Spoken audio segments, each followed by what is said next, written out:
Hello friends, स्वागत है आप सभी का हमारे चैनल स्टडी टैब पर। दोस्तों, आज ये सामान्य हिंदी की हम आप सभी के लिए एक वीडियो लेकर आए हैं। दोस्तों, इस वीडियो में हम डिस्कस करेंगे यहाँ पर हिंदी भाषा का विकास एवं इनकी जो बोलियाँ हैं दोस्तों, और साथ ही में यहाँ पर देवनागरी लिपि के बारे में भी हम डिस्कस करने वाले हैं। तो फ्रेंड्स, ये फर्स्ट पार्ट है आज इस वीडियो का, तो आप सभी का सपोर्ट चाहिए दोस्तों। कमेंट बॉक्स में आप ज़रूर बताना आपको ये वीडियो कैसा लगा, फिर इसके नेक्स्ट पार्ट से यहाँ पर लेकर आएंगे। और फ्रेंड्स देखिए, स्किप मत करना वीडियो को बिल्कुल भी, क्योंकि देखिए एग्ज़ाम क्लोज है तो बार बार पढ़ा नहीं जा सकता है, इसीलिए ये रिवीजन क्लास मानिए। और साथ ही लास्ट में फ्रेंड्स एमसीक्यूज़ हैं यहाँ पर 150 के आसपास, वो आपके लिए प्रैक्टिस सेट हो जाएगा। दोस्तों, ये जो टॉपिक अभी हम पढ़ेंगे इसी से रिलेटेड वो क्वेश्चंस होने वाले हैं। तो फ्रेंड्स देखिए, वन लाइनर के फॉर्म में पहले हम सारा ये टॉपिक को जान लेते हैं, जो भी इससे क्वेश्चंस बनते हैं। आइए करते हैं स्टार्ट। सबसे पहले दोस्तों, भाषा है क्या? देखिए दोस्तों, भाषा संस्कृत की भाष धातु से बनी है, जिसका अर्थ है व्यक्त वाणी, अर्थात जो व्यक्त वाणी के रूप में अभिव्यक्त की जाती है वही भाषा कहलाती है। तो दोस्तों ये देखो, ये एक सिंपल सी नॉर्मल सी बात है, ये आपसे पूछा नहीं जाएगा। अब दोस्तों, ये जो नेक्स्ट लाइन है, कामता प्रसाद गुरु के अनुसार, अब ये जो लाइन इन्होंने बोली है, ये डायरेक्टली आपसे कोई लाइन दे देंगे, ये पूछ लेंगे किसकी लाइन है। ये 3 से 4 आपको हिंदी के प्रमुख नाम दे देंगे, आपको बताना पड़ेगा। देखो देखते हैं, आइए देखिए। कामता प्रसाद गुरु के अनुसार भाषा वह साधन है जिसके द्वारा मनुष्य अपने विचार दूसरों पर भली भांति प्रकट कर सकता है और दूसरों के विचार आप स्पष्टतया समझ सकते हैं। तो ये किसके कथन है दोस्तों? ये कथन है यहाँ पर कामता प्रसाद गुरु के। ये एकदम रट लेना, अब ये क्वेश्चन बनता है। आगे चलते हैं। अब देखिए दोस्तों, सामान्य शब्दों में है क्या? देखिए, भाषा वह साधन है जिसके माध्यम से हम अपने भावों का आचार विचार प्रकट करते हैं। तो दोस्तों सिंपल सी बात है, हम जो भी चीज़ बोल रहे हैं वही आप भाषा उसको बोल सकते हैं। अब देखिए, अब बनते हैं यहाँ पे क्वेश्चन। पहला क्वेश्चन ये बन रहा है, देखिए दोस्तों, भाषा भारत में 4 भाषा परिवार हैं। डायरेक्टली आंकड़ा दे देंगे आपको, 3 4 5 6 ऑप्शन में कितने परिवार हैं? 4। कौन कौन से हैं? देखिए दोस्तों, भारूपीय, द्रविड़, ऑस्ट्रिक और चीनी तिब्बती, ये क्या है? हमारे यहाँ पर 4 भाषा परिवार हैं भारत में। आगे चलते हैं। अब देखिए दोस्तों, सबसे पहला क्वेश्चन इसमें ये बन जाएगा कि अब डायरेक्टली पूछ लेंगे हिंदी किस भाषा का परिवार है, तब आप आंसर करेंगे भारूपीय भाषा। देखिए फ्रेंड्स, वीडियो को बिल्कुल स्किप मत करना, क्योंकि दोबारा से पढ़ने की आपको ज़रूरत नहीं पड़ेगी। सब कुछ यहाँ पर डिटेल में एक एक पॉइंट यहाँ पर इस वीडियो में डिस्कस किए जाएंगे, और इस टॉपिक से आप सभी को पता है 2 से 3 क्वेश्चन यहीं पर बन जाते हैं। आगे चलते हैं हम नेक्स्ट। रूप या आकृति के आधार पर हिंदी वियोगात्मक या विश्लिष्ट भाषा है। इंपॉर्टेंट है ये, इसको पढ़ लो आप। देखो डायरेक्टली पूछ लेंगे हिंदी रूप के आधार पर हिंदी किस टाइप की भाषा है, आंसर करके आओगे वियोगात्मक या विश्लिष्ट भाषा है। आगे चलते हैं अब। हिंदी भाषा का विकास क्रम। अब देखिए दोस्तों, डायरेक्टली ये क्वेश्चन बनता है, आपको ऐसे ही ऑप्शन मिलेगा, और ये जो संस्कृत लिखा है स्टार्टिंग में, इसको पीछे कर देंगे। ये आपने पैटर्न बनाना होता है। देखो, सबसे पहले आई संस्कृत, उसके बाद पाली, देन प्राकृत, फिर आई अभ्रंश, फिर अवहट, और लास्ट में आती है हिंदी। अब डायरेक्टली आपसे पूछ लेंगे हिंदी से पहले क्या आया, आंसर करोगे अवहट, उससे पहले अभ्रंश, आगे पीछे दोनों क्रम, इसको याद कर लो। अब आगे चलते हैं। हिंदी की आदि जननी संस्कृत को कहते हैं। अब ये क्वेश्चन भी पूछा जाता है दोस्तों काफ़ी बार, ये वाला, ये डायरेक्टली पूछ लेंगे आपसे आदि जननी कौन सी है, ये हो जाएगी हिंदी। आगे चलते हैं। अभ्रंश भाषा का विकास 500 ईस्वी से लेकर 1000 ईस्वी के बीच हुआ। अब ये डेटा भी याद कर लो आप, ये डायरेक्टली बन सकता है। देखो 500 से 1000 के आसपास यहाँ पर अभ्रंश भाषा का विकास हुआ है। आगे चलते हैं नेक्स्ट। अभ्रंश भाषा का विकास 8वीं सदी में कवि स्वयंभू नामक कवि से माना जाता है। वेरी वेरी इंपॉर्टेंट दोस्तों, डायरेक्टली नाम दे देंगे आपको किसने इसका विकास किया है, आंसर करके आओगे कवि स्वयंभू। आगे चलते हैं। अभ्रंश भाषा का वाल्मीकि स्वयंभू को कहा जाता है। इनकी रचना पौम चरयू का या राम काव्य है। अब इनकी देखिए दोस्तों, आप याद कर लो, डायरेक्टली आपसे पूछ लेंगे ये किसकी रचना है यहाँ पर, तब आप आंसर करेंगे वाल्मीकि स्वयंभू जी की। आगे चलते हैं हम नेक्स्ट। अभ्रंश का अभ्रंश या परवर्ती अभ्रंश अवहट को कहा जाता है। अब ये क्वेश्चन दोस्तों डायरेक्टली हिंदी में ऑलरेडी पूछा गया है कि अभ्रंश का अभ्रंश किसे बोलते हैं, आंसर करके आओगे आप अवहट को। ये इंपॉर्टेंट क्वेश्चन है, इसको पढ़ लो आप। आगे चलते हैं। अवहट का कालखंड पूछेंगे, आंसर करके आओगे 900 से 1100 ईस्वी के आसपास का है ये। आगे चलते हैं। विद्यापति व दामोदर पंडित ने अपनी रचनाओं में अपनी भाषा को अवहट कहा। अब ये क्वेश्चन भी बनते हैं, देखो दोस्तों डायरेक्टली पूछ लेंगे, आंसर करके आओगे अवहट कहा है इन दोनों ने। आगे चलते हैं। विद्यापति की रचना कीर्ति लता व कीर्ति पताका अवहट भाषा में है। हिंदी भाषा के इतिहास का प्रारंभ अभ्रंश से माना जाता है। अब देखिए दोस्तों, यहाँ पर 2 क्वेश्चंस डायरेक्टली बन रहे हैं। डायरेक्टली ये बोल देंगे रचना किसकी है, कीर्ति लता, और दूसरी है कीर्ति पताका। देखो दोनों क्रम से हैं, कीर्ति कीर्ति, इस केस में दोनों में आंसर हो जाएगा आपका विद्यापति जी की हैं ये दोनों ही रचनाएं, इसको आप कर लीजिए याद। अब चलते हैं आगे। अब देखिए दोस्तों, नेक्स्ट है अभ्रंश के भेद। अब ये क्वेश्चन देखो डायरेक्टली कैसे बनते हैं मैं आपको बता देता हूँ। डायरेक्टली आपको दे देंगे यहाँ पे पश्चिमी हिंदी किसकी बोली है, फिर ये आपको 4 ऑप्शन मिलेंगे, सौरसेनी, अर्धमागधी, मागधी, ब्राह्मण, महाराष्ट्री, कोई भी ऑप्शन वहाँ पर मिल जाएगा। आइए इस टेबल को यहीं पर पढ़ लेते हैं, आप इसका स्क्रीनशॉट भी जरूर ले लेना। मैं इसको थोड़ा सा छोटा कर देता हूँ आपके लिए। जी हाँ, ये है पूरा टेबल। देखिए अपभ्रंश के भेद सबसे पहले आएगी दोस्तों सौरसेनी अपभ्रंश। अब इसके अंतर्गत क्या क्या आती हैं देखिए, पश्चिमी हिंदी, राजस्थानी, पहाड़ी व गुजराती, ये चारों इसके अंदर आएंगी सौरसेनी। आगे चलते हैं नेक्स्ट, अर्धमागधी ये वाला बनता है दोस्तों, अर्धमागधी वाला काफ़ी रिपीटेड है, इसको रट लो, ये है पूर्वी हिंदी के अंतर्गत आती है। उसके बाद है दोस्तों मागधी, इसमें क्या क्या आएंगे देखिए, बिहारी, उड़िया, बांग्ला और असमिया, ये चारों किसके अंतर्गत आएंगे यहाँ पर, मागधी भाषा के अंदर। आगे चलते हैं हम नेक्स्ट है दोस्तों खस या सौरसेनी, इन दोनों में आएंगी यहाँ पर पहाड़ी हिंदी। फिर है दोस्तों ब्राह्मण, इसमें आएगी सिंधी, ये तो आप सभी को पता ही होगा। फिर है देन महाराष्ट्र मराठी, ये दोनों क्रम से ही याद कर लो। उसके बाद है पैसाची और ये है पंजाबी, दोनों में पौ और पौ रिपीट हो रहा है, इसको भी आप ऐसे ही याद कर लीजिए। आगे चलते हैं, अपभ्रंश व अवट के बाद की भाषा को प्राचीन हिंदी कहा जाता है। अब ये उतना इंपॉर्टेंट है नहीं, बस इसको ये देख लो। ईरानी लोग सिंधु नदी को हिंदू नदी कहते थे, ये भी थोड़ा सा इंपॉर्टेंट है। अब नेक्स्ट है दोस्तों हिंदी शब्द मूलतः फारसी भाषा का। अब ये क्वेश्चन बनता है डायरेक्टली, ये आपको दे देंगे 3 से 4 ऑप्शन, बता देंगे कौन सी भाषा का है बताइए, तो हिंदी किसका है, फारसी भाषा का, इसको आप कर लीजिए याद। आगे चलते हैं नेक्स्ट, हिंदी है हम वतन है हिंदुस्तान हमारा, कथन इकबाल का है। अब दोस्तों ये जो कथन है ये स्टैटिक जीके में भी रिपीट होता है हिंदी के साथ साथ, इसको याद कर लो, ये किसका कथन है यहाँ पर, इकबाल का। आगे चलते हैं हम नेक्स्ट, अब देखते हैं दोस्तों नेक्स्ट जो इसमें टॉपिक आएगा हमारा वो है हिंदी भाषा की उपभाषाएं। अब इससे क्वेश्चंस बनते हैं, देखिए कैसे बनते हैं। देखो सबसे पहले याद करते हुए चलना, हिंदी भाषा की 5 उपभाषाएं व 17 बोलियां हैं, ये दोनों आंकड़े याद करो अलग अलग करके। उसके बाद है हिंदी भाषी क्षेत्र के अंतर्गत देश के 9 राज्य व दिल्ली केंद्र शासित प्रदेश आते हैं, ये हो गया डायरेक्टली एक आंकड़ा है।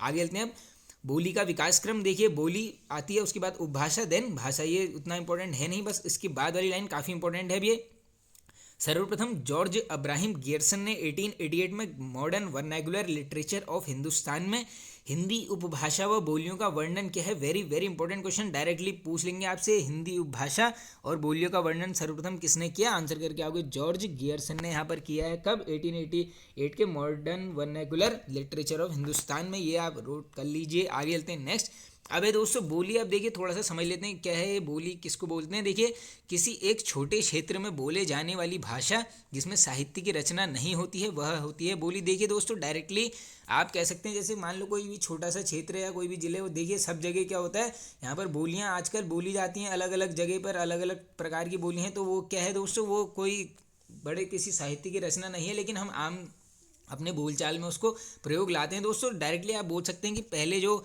जैसे मान लीजिए हमारी पहाड़ी है, कुमाऊनी हमारी पहाड़ी है, किसी की गढ़वाली पहाड़ी है जो गढ़वाल का है। अब देखिए उसमें क्या होता था, पहले लोग अपनी अपनी भाषा में बात करते थे दोस्तों, ये डायरेक्टली एक कोड वर्ड टाइप के बनाए जाते थे उस भाषा में, ताकि हम आम बोलचाल में उसको समझ सकें। लेकिन अब आज के टाइम पर क्या हो गया है दोस्तों, लोग अपनी इस भाषा को भूलने लगे हैं डायरेक्टली। आगे चलते हैं हम नेक्स्ट, अब है दोस्तों नेक्स्ट पॉइंट, उपभाषा। अब देखिए दोस्तों उपभाषा होती क्या है, किसी बोली में जब साहित्य रचा या लिखा जाता है और बोली का क्षेत्र सूक्ष्म न होकर विस्तृत हो जाता है, उसे कहते हैं उपभाषा। अब यानी डायरेक्टली ये बोल रहे हैं, जैसे मान लीजिए एक छोटा सा जनपद है, वहाँ पर कोई भी एक पर्टिकुलर भाषा है, अब वो क्या हो गया, वो धीरे धीरे इतनी फैल गई कि वो पूरे राज्य में ही प्रचलित हो गई, तो उसको क्या बोल दोगे आप, उपभाषा। सूक्ष्म ना होकर विस्तृत यानी छोटा ना होकर काफ़ी फैल चुका है वो। आगे चलते हैं हम नेक्स्ट, भाषा देखिए अब वही है ये, इसको भी पढ़ लीजिए आप। उसके बाद है next point important, George Gierson ने 1894 में भारतीय भाषाओं का सर्वेक्षण किया, जिसके तहत उन्होंने अ लिंग्विस्टिक सर्वे ऑफ इंडिया ग्रंथ की रचना की। वेरी वेरी इंपॉर्टेंट, काफ़ी रिपीटेड है, ये स्टैटिक जीके में भी बनता है। देखिए अ लिंग्विस्टिक सर्वे ऑफ इंडिया ग्रंथ, इसके लेखक कौन है, जॉर्ज डब्ल्यू गियर्सन, ये आप नोट कर लेना। आगे चलते हैं हम नेक्स्ट, अब आइए देखिए दोस्तों ये हैं, अब यहाँ से बनते हैं क्वेश्चन सबसे ज़्यादा। अब सबसे पहला क्या है इसमें, आइए पढ़ते हैं। देखिए सबसे पहले आएगी पश्चिमी हिंदी। अब इसमें देखिए दोस्तों पश्चिमी हिंदी की सभी बोलियों का विकास सौरसेनी अपभ्रंश से हुआ है, और ये कितनी है, 5। अब देखिए ऊपर जो हमने टेबल देखा था उसमें डायरेक्टली देख लिया था हमने, पश्चिमी हिंदी सौरसेनी आएगी। और कौन कौन सी आती है इसमें, देखो राजस्थानी, पहाड़ी और गुजराती, ये सब क्या है पश्चिमी के अंदर आकर आती हैं, ये सब यहाँ पर लिखा गया है। देखिए कौन कौन सी, कौरवी, ब्रजभाषा, हरियाणवी, बुंदेली और कन्नौजी, ये 5 को अलग अलग करके याद करो, डायरेक्टली पूछ लेंगे निम्न में से कौन सी पश्चिम हिंदी की एक बोली है, तब ये देखिए आप इन 5 में से ही वहाँ पर ऑप्शन मिल जाएगा। अब है दोस्तों कौरवी या खड़ी बोली, सबसे पहला इसमें देखिए है क्या, इस भाषा का मूल नाम कौरवी था, साहित्य भाषा बनने के बाद खड़ी बोली नाम पड़ा, राहुल सांकृत्यायन ने इसे कौरवी नाम दिया। अब ये इंपॉर्टेंट है, फैक्ट डायरेक्टली पूछ लेंगे, ये किसने दिया है नाम यहाँ पर, राहुल सांकृत्याय जी ने। आगे चलते हैं, खड़ी बोली का अन्य नाम सरहिंदी भी है। अब इसको भी याद कर लो, डायरेक्टली दे देंगे आपको, 4 ऑप्शन पूछ लेंगे, सरहिंदी इस निम्न में से किसका नाम है, ये है आपका खड़ी बोली का। आगे चलते हैं, खड़ी बोली मेरठ, बिजनौर, मुरादाबाद आदि क्षेत्रों में बोली जाती है। तो देखिए दोस्तों, ये बोली का भी क्षेत्र डायरेक्टली पूछ लेते हैं, तो इनको आप याद कर लीजिए। मेरठ की खड़ी बोली मानक भाषा मानी गई है, ये भी इंपॉर्टेंट है पॉइंट। आगे चलते हैं हम नेक्स्ट, फिर है दोस्तों ब्रज भाषा। अब देखते हैं इसको कहाँ कहाँ बोलते हैं। देखिए, इसका विकास सौरसेनी अपभ्रंश से हुआ है, वह ब्रज भाषा का मुख्य केंद्र मथुरा है। इसके अलावा देखिए कहाँ कहाँ बोलते हैं इसको, आगरा, बरेली, बदायूं, एटा, गुड़गांव आदि क्षेत्रों में ब्रजभाषा बोली जाती है। यानी दोस्तों डायरेक्टली उत्तर प्रदेश के आसपास के क्षेत्रों में डायरेक्टली यही भाषाएं प्रचलित हैं। कौन कौन सी, एक जो हमने ऊपर डिस्कस की है कौरवी, खड़ी बोली और ब्रजभाषा। आगे चलते हैं, ब्रजभाषा पश्चिमी हिंदी की प्रमुख बोली है, ये फैक्ट इंपॉर्टेंट है, इसको आप याद कर लेना। देश के बाहर तजुकिस्तान में ब्रजभाषा बोली जाती है। अब डायरेक्टली पूछ सकते हैं आपसे, ये फैक्ट भी काफ़ी इंपॉर्टेंट है। आगे चलते हैं, यह कृष्ण भक्ति काव्य की एकमात्र भाषा है जिसको चरम पर पहुंचाने का कार्य सूरदास ने किया। अब डायरेक्टली क्वेश्चन क्या बन रहा है यहाँ पर, देखिए सूरदास किस भाषा की कवि थे, आंसर हो जाएगा ब्रज भाषा। ये इंपॉर्टेंट फैक्ट है, सूरदास जी से क्वेश्चन बनते हैं, इनको आप कर लेना याद। आगे चलते हैं हम नेक्स्ट, बंगाल में ब्रजभाषा को ब्रजबुली व असम में ब्रजावली कहा जाता है, ये दोनों ही आप याद कर लेना। आगे चलते हैं नेक्स्ट, ब्रजभाषा साहित्य का प्रथम उपलब्ध ग्रंथ प्रद्युम्न चरित है जिसके रचनाकार सुधीर अग्रवाल थे। वेरी वेरी इंपॉर्टेंट, देखो आराम से याद करो। देखो डायरेक्टली क्वेश्चन बन रहा है कि प्रद्युम्न चरित के रचनाकार कौन है, आंसर करोगे सुधीर अग्रवाल। और ये पूछेंगे ब्रजभाषा साहित्य का प्रथम उपलब्ध ग्रंथ कौन सा है, उस केस में भी आंसर होगा प्रद्युम्न चरित्र। ये 2 क्वेश्चन आपके बन गए हैं। नेक्स्ट है दोस्तों हरियाणवी बोली। अब देखिए इसको, ये कहाँ से विकसित हुई है आपकी, ये भी हुई है यहाँ पर सौरसेनी अपभ्रंश से। आगे चलते हैं हम नेक्स्ट, हरियाणवी बोली को बांगरू बोली भी कहा जाता है। अब ये क्वेश्चन आई होप, शायद मुझे लग रहा है कि ये ऑलरेडी बना हुआ है, इसको आप याद कर लीजिए, हरियाणवी बोली को बांगरू ही बोला जाता है। आगे चलते हैं हम नेक्स्ट है दोस्तों कन्नौजी बोली। अब देखते हैं दोस्तों, इसके क्षेत्र देखिए सौरसेनी अपभ्रंश से ही है ये भी। इसके क्षेत्र देखिए कानपुर, इटावा और पीलीभीत क्षेत्र में ये बोली जाएगी। उसके बाद नेक्स्ट है बुंदेली बोली, तो ये भी सौरसेनी अपभ्रंश से हुई है और ये झांसी, ग्वालियर इन क्षेत्रों में बोली जाती है। तो ये हो गया दोस्तों। देखो पश्चिमी हिंदी से अगर कोई भी क्वेश्चन आएगा तो ये इसी टॉपिक से यहीं पर से आने वाला है, बस इसको आप आराम से याद कर लेना। आगे चलते हैं अब नेक्स्ट है दोस्तों सेकंड फैक्ट है पूर्वी हिंदी का। अब देखिए इसमें क्या क्या है।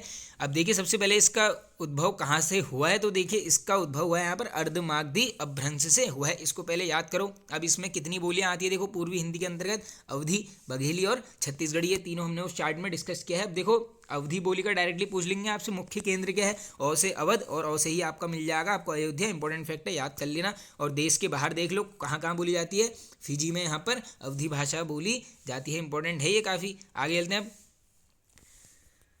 मलिक मोहम्मद जायसी की पद्मावत व तुलसीदास की रामचरितमानस अवधी भाषा में है रचित है, जबकि अवधी की पहली रचना चंदायन या लोर कहा मानी जाती है। इसके रचनाकार मुल्ला दाऊद थे। अब इस लाइन में बन रहे हैं 4 से 5 क्वेश्चन। देखो सबसे पहले डायरेक्टली क्वेश्चन पूछा है, वैसे ही पूछ लेते हैं। पद्मावत के रचनाकार आंसर करोगे मलिक मोहम्मद जायसी। उसके बाद ये तो सभी को पता होगा आपको, तुलसीदास जी ने लिखे रामचरितमानस, और ये दोनों ही किस भाषा में है, अवधी भाषा में। अब उसके ऊपर देखो ये चंदायन या लोर कहा, ये दोनों अगर दे देंगे किसकी हैं तो आंसर करके आओगे मुल्ला दाऊद। आगे चलते हैं हम नेक्स्ट है दोस्तों बघेली बोली। अब इसके अंतर्गत आती है दोस्तों छत्तीसगढ़ के रीवा क्षेत्र में बोली जाती है। बस ये रीवा नहीं याद करना है, छत्तीसगढ़ भी कर लोगे काम चल जाएगा बघेली का। आगे चलते हैं हम नेक्स्ट छत्तीसगढ़ी बोली। इस बोली का क्षेत्र रायगढ़, कोरबा या रायपुर सरगुजा है दोस्तों। रायपुर ये छत्तीसगढ़ वाला ही है, ये उसी एरिया के आसपास ये बोली जाती है। अब नेक्स्ट है दोस्तों राजस्थानी हिंदी। अब इसमें देख लेते हैं हम। देखो सबसे पहले देखो इसका उद्भव कहाँ से हुआ है, सौरसेनी अपभ्रंश से इसका उद्भव हुआ है। और इसके अंतर्गत आएंगी कितनी बोलियाँ, आएंगी पूरी 4 बोलियाँ। अब इन चारों को भी देख लेते हैं। आइए सबसे पहले दोस्तों मारवाड़ी, पश्चिमी राजस्थानी। देखिए दोस्तों मारवाड़ी ये सब तो आप डायरेक्टली उसी तरफ जाओगे। देखो अब इनके बहुल क्षेत्र देख लो, अजमेर, जोधपुर, जैसलमेर, बीकानेर, किशनगढ़, मेवाड़, ये सब ये राजस्थान के क्षेत्र हैं दोस्तों, ये सभी यहाँ पर बोले जाएंगे। अब देखिए दोस्तों मीराबाई के पद भी इसी बोली में प्राप्त होते हैं। अब ये इंपॉर्टेंट फैक्ट है थोड़ा सा, ये डायरेक्टली पूछ लेंगे आपसे। आगे चलते हैं नेक्स्ट दोस्तों पूर्वी राजस्थानी। इसको देखो कहाँ का बोलेंगे, इसको देखो जयपुरी दुंडाड़ी भाषा भी कहेंगे, और केंद्र इसका मुख्य वहीं हो जाएगा जयपुर, अजमेर, किशनगढ़ आदि यही उसके क्षेत्र हैं। और ये फिर है नेक्स्ट मेवाती, ये बोलेंगे उत्तरी राजस्थानी क्षेत्र में। नेक्स्ट है दोस्तों मालवी, अब इसे बोलेंगे दक्षिणी राजस्थानी क्षेत्र में।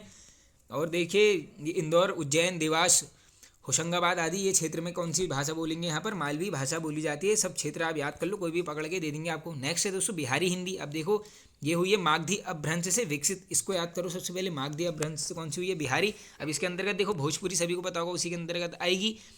और उसके बाद है भोजपुरी हिंदी बोली हिंदी भाषी क्षेत्र में सर्वाधिक बोली जाती है। अब ये इंपॉर्टेंट फैक्ट है, अगर पूछ लेंगे हिंदी भाषी क्षेत्रों की सर्वाधिक बोली जाने वाली बोली कौन सी है, आंसर करोगे भोजपुरी। आगे चलते हैं। अब देखिए दोस्तों ये भोजपुरी कहाँ कहाँ बोलेंगे, देखो डायरेक्टली बिहार के आसपास चले जाना आप। देखो बनारस, जौनपुर, गाजीपुर, मिर्जापुर, गोरखपुर, देवरिया, चंपारण, बलिया, आजमगढ़, ये सभी क्षेत्र किसके हैं, भोजपुरी बोली के इंपॉर्टेंट है, कोई भी पूछ सकते हैं। आगे चलते हैं हम नेक्स्ट। भोजपुरी बोली का विकास अब डायरेक्टली देखिए दोस्तों कहाँ कौन कौन से जगह से हुआ है, सूरीनाम, मॉरिशस और गुयाना, इन सभी देशों में यहाँ पर विकसित हुई है भोजपुरी बोली। आगे चलते हैं। भोजपुरी बोली का शेक्सपियर भिखारी ठाकुर को कहा जाता है। वेरी वेरी इंपॉर्टेंट फैक्ट, ये क्वेश्चन बनता है। देखो बहुत से ही भोजपुरी मिल जाएगा और यहाँ पर भिखारी ठाकुर ये पूरा ऐसे ही मिलेगा आपको। ऑप्शन में ये शेक्सपियर पूछ लेंगे आपसे, भोजपुरी बोली का आंसर करोगे भिखारी ठाकुर। आगे चलते हैं। राहुल सांकृत्यायन ने भिखारी ठाकुर को अनगढ़ हीरा कहा है। अब ये देखिए कथन वाले क्वेश्चंस बनते हैं, 2 क्वेश्चन बनेंगे, डायरेक्टली पूछ लेंगे राहुल सांकृत्यायन जी ने यहाँ पर अनगढ़ हीरा किसे बोला है, आंसर करोगे भिखारी ठाकुर को। या फिर डायरेक्टली ये पूछ लेंगे कि भिखारी ठाकुर को अनगढ़ हीरा किसने बोला, आंसर करके आओगे राहुल सांकृत्यायन क्यों है। आगे चलते हैं हम नेक्स्ट। मैथिली बोली, देखो इस बोली की लिपि देवनागरी व तिरहुता है। इसको पहले फैक्ट याद कर लो, ये डायरेक्टली पूछ लेंगे। अब देखिए मैथिली बोली के विकास में प्रमुख योगदान पूछेंगे तो विद्यावती करके आओगे। और इनकी रचना ये दे रखी पदावली, मैथिली भाषा में रचित मुक्त काव्य है। ये मुक्त काव्य पूछते हैं दोस्तों, ये इंपॉर्टेंट है। देखो ये इसके लेखक पूछ लेंगे तो विद्यापति जी हैं, इसको बस इतना याद कर लो इस लाइन में। आगे चलते हैं। नागार्जुन ने पारो उपन्यास की रचना मैथिली में की। अब ये क्वेश्चन डायरेक्टली बनते हैं दोस्तों इस टाइप के। देखो नागार्जुन ने वैद्यनाथ मिश्र इनका नाम था, डायरेक्टली पूछ लेंगे पारो उपन्यास किसका है, इन्हीं का है। और किस रचना में है, मैथिली भाषा में है ये। आगे चलते हैं। मैथिली बोली हिंदी की एकमात्र बोली है जिसे संविधान की 8वीं अनुसूची में 92 संविधान संशोधन 2003 में शामिल किया गया है। 2 से 3 पॉइंट बन रहे हैं, इसको रटते हुए चलना। आगे चलते हैं हम नेक्स्ट। पहाड़ी हिंदी। अब इसके अंतर्गत दोस्तों 2 भाग आएंगे, पश्चिमी पहाड़ी और मध्यवर्ती पहाड़ी, ये इंपॉर्टेंट है। अब ये दोस्तों ये आएगा आपके पहाड़ी क्षेत्र में। अब देख लेते हैं कौन कौन से हैं। देखो पहाड़ी हिंदी जो आएगी दोस्तों पश्चिमी वाली, ये बोलेंगे जौनसार क्षेत्र में, सिरमौर, शिमला मंडी, चंबा के आसपास ये बोली जाएगी। और सौरसेनी अपभ्रंश से विकसित हुई है पश्चिमी पहाड़ी। नेक्स्ट है दोस्तों मध्यवर्ती पहाड़ी हिंदी में गढ़वाली व कुमाऊनी बोली आती है, अतः यह 2 बोलियों का सामूहिक रूप है। ये देखिए हमारी बोलियां आ गई हैं, ये हैं मध्यवर्ती पहाड़ी की दोनों बोलियां हैं। आगे चलते हैं हम नेक्स्ट। अब आएगा दोस्तों नेक्स्ट जो टॉपिक है हिंदी भाषा का विकास। अब इससे भी काफ़ी क्वेश्चंस बनते हैं। देखो सबसे पहला फैक्ट है इसमें, भाषा के लिए हिंदी शब्द का सबसे प्राचीनतम प्रयोग शफरुद्दीन के जफरनामा में मिलता है। वेरी वेरी इंपॉर्टेंट क्वेश्चन है। जफरनामा पूछ लेते हैं किसके द्वारा रचित है, आंसर करके आओगे शफरुद्दीन। और ये पूछेंगे हिंदी भाषा के लिए शब्द का सबसे प्राचीनतम प्रयोग, ये इन्हीं ने यहाँ पर किया है। आगे चलते हैं। खड़ी बोली का प्राचीनतम प्रयोग अमीर खुसरो की रचनाओं में मिलता है। ये क्वेश्चन भी बनता है दोस्तों, इसको भी आप याद कर लीजिए। और हिंदी का वास्तविक आरंभ पूछेंगे किस काल में, ये 1000 ईस्वी के आसपास यहाँ पर मिलता है हमें। आगे चलते हैं हम नेक्स्ट। अब देखिए दोस्तों हिंदी जो विकास कालखंड है इसको 3 वर्गों में बांटा है, ये आप सभी को पता होगा। देखिए वर्ग कौन कौन से, आदिकाल, मध्यकाल और आधुनिक काल, इन तीनों को आप याद कर लो। देखो 1000 से 1500 तक हो जाएगा आपका आदिकाल, उसके बाद 15 से 18 तक मध्यकाल, उसके बाद ये अभी हमारा चल रहा है आधुनिक काल, ये 1800 से प्रचलित है। इन तीनों का क्रम याद कर लो आप। आगे चलते हैं नेक्स्ट। हिंदी के विकास में सर्वप्रथम फोर्ट विलियम कॉलेज का योगदान रहा। डायरेक्टली ये क्वेश्चन स्ट्रेटेजी में बनता है। फोर्ट विलियम कॉलेज कहाँ पर है, आंसर करके आओगे कलकत्ता में है ये, इसको आप रट लेना। आगे चलते हैं। फोर्ट विलियम कॉलेज के जॉन गिलक्राइस्ट ने भारतीय भाषाओं का अध्ययन किया, ये भी बन सकता है। आगे चलते हैं। हिंदी का प्रथम समाचार पत्र, अब ये डायरेक्टली क्वेश्चन बनता है दोस्तों, कौन सा है ये, उद्दंड मार्तंड, कब प्रकाशित होता है, 30 मई 1826। देखो प्रथम है तो पूरी डेट याद कर लो, 30 मई 1826। और कहाँ से, कलकत्ता से। ये सभी फैक्ट्स यहाँ पर 3 बन रहे हैं, इंपॉर्टेंट हैं। आगे चलते हैं। उद्दंड मार्तंड के संपादक जुगल किशोर थे, ये इंपॉर्टेंट फैक्ट है, ये भी बनता है। देखो 4 क्वेश्चन बन गए हैं। आगे चलते हैं। अब डायरेक्टली क्वेश्चन बनता है कि हिंदी पत्रकारिता दिवस, आंसर करके आओगे 30 मई को मनाते हैं यहाँ पर हम हिंदी पत्रकारिता दिवस, ये इंपॉर्टेंट है। आगे चलते हैं। 1829 में कलकत्ता में बंगदूत का प्रकाशन हुआ। वेरी वेरी इंपॉर्टेंट दोस्तों, कहाँ से होता है बंगदूत, कलकत्ता से, कब, 1829। आगे चलते हैं। आधुनिक काल में पूर्वी खड़ी बोली में ईशा अल्लाह खां की रानी केतकी की कहानी व सदासुख लाल की रचना सुख सागर है। अब ये याद कर लो, ये वाली पूछी जाती है, सुख सागर किसकी रचना है, सदासुख लाल। ये सुख और सुख दोनों में आ रहा है, इसको आप ऐसे ही रिलेट कर लीजिए। आगे चलते हैं हम नेक्स्ट।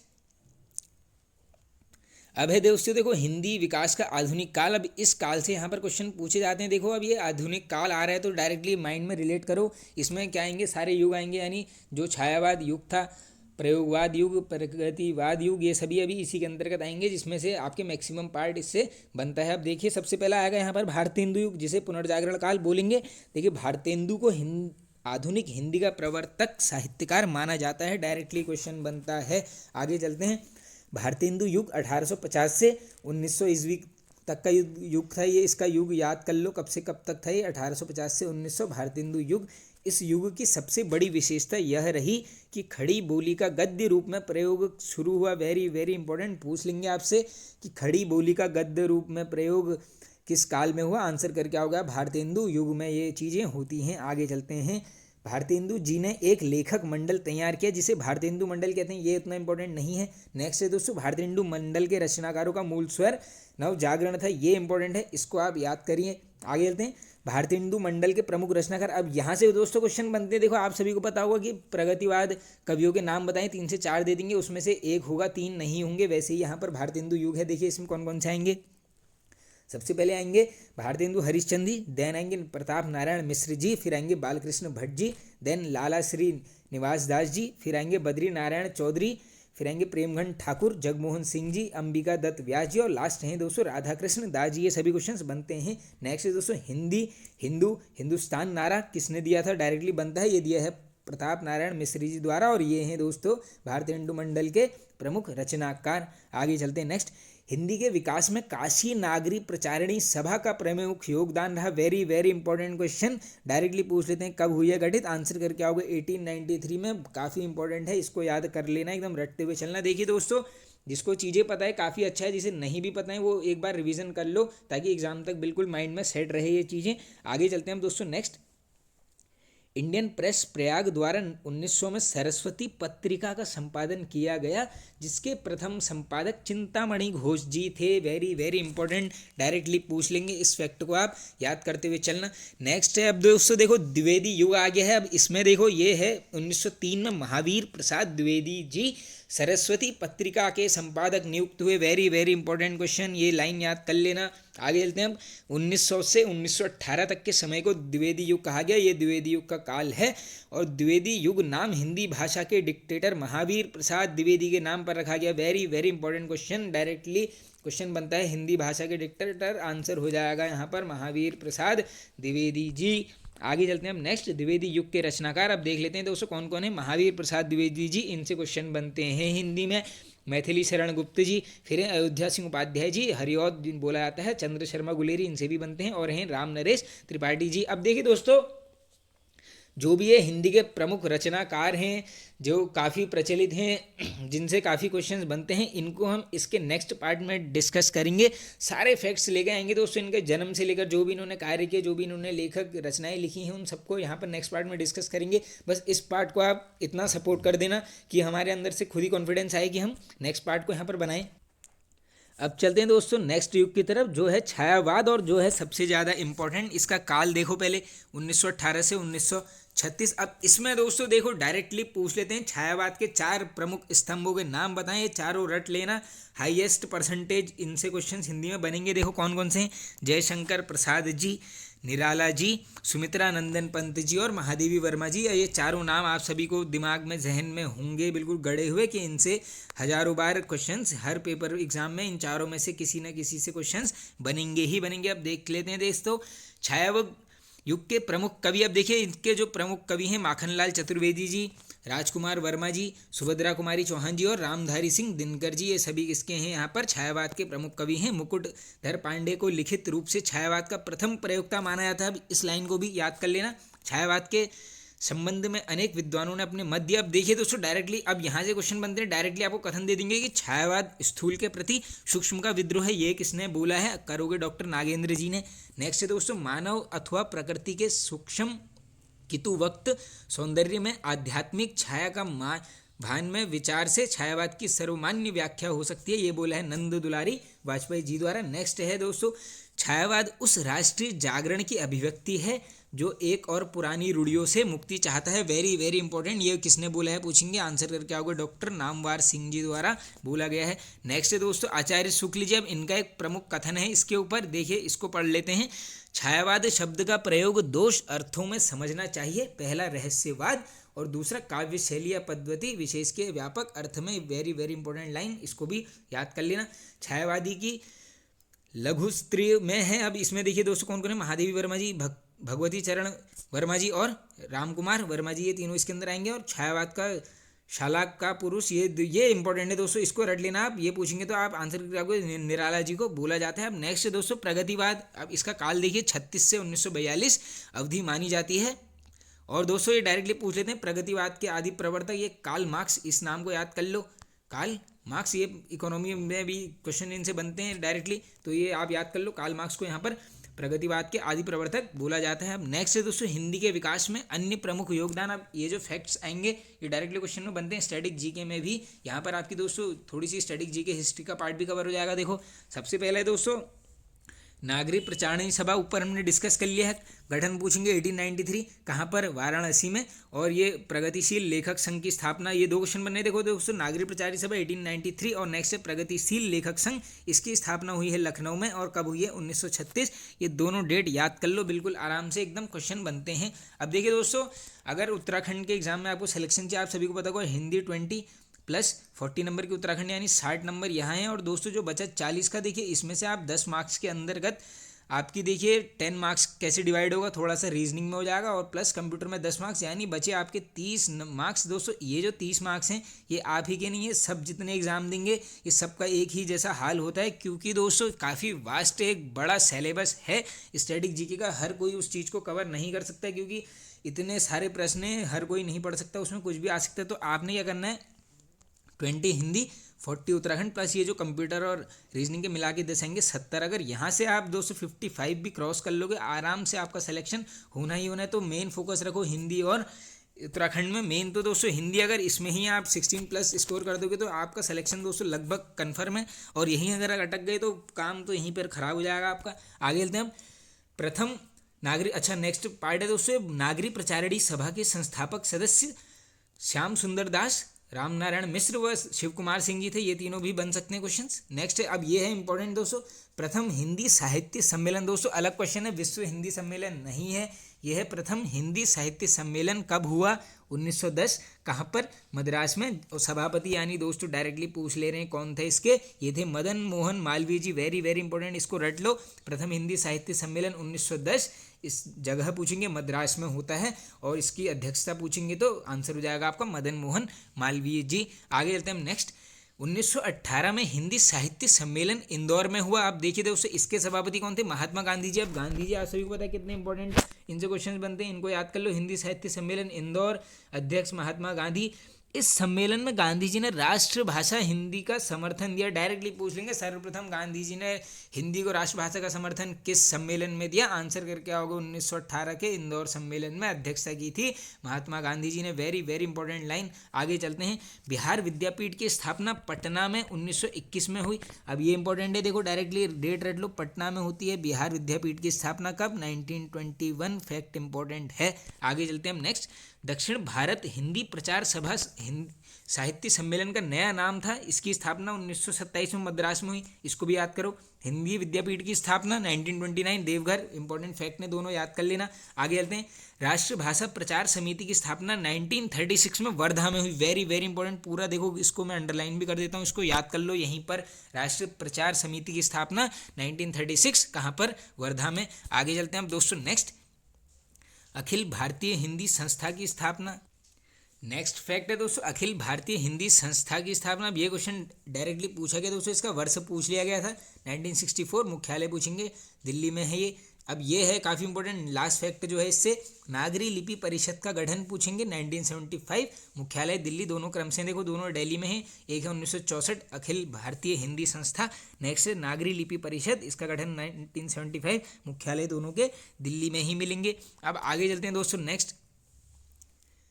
राजभाषा के रूप में हिंदी भाषा का विकास। अब देखिए दोस्तों यहाँ से आएंगे हिंदी के फैक्ट्स, जो आपका यहाँ पर पॉलिटी का पार्ट भी थोड़ा सा कवर हो जाएगा, क्योंकि इसमें यहाँ पर संविधान संशोधन भी दिए गए हैं और किस आर्टिकल में कौन क्या रखा गया है थोड़ा सा वो भी डिस्कस कर लेंगे।